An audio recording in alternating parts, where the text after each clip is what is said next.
Sensya na kayo guys ha, medyo boring talaga tong live nito. Kuya Ken, paano po maging gwapo? Naku po, hindi ko alam. Ano po tunog ng chicken? May tunog ba yun? Anong lasa ng toothpaste mo kapag expired? What? Pa naman ako nakagamit ng toothpaste na expired siguro no? Kung ice cream ka, anong flavor mo at sa tingin mo masarap ka ba? What? Sarap ba? Gusto ko ganun. Pero doon ako masarap idol. Wala akong alam. Itong question na to, sa tingin mo masarap ka ba?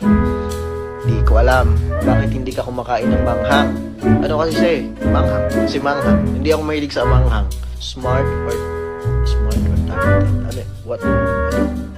Is this about a girl? Pag binasa mo to, akin ka. Okay, sige, sabi mo yan. Kung di ka butanding, sige nga, pakita nga.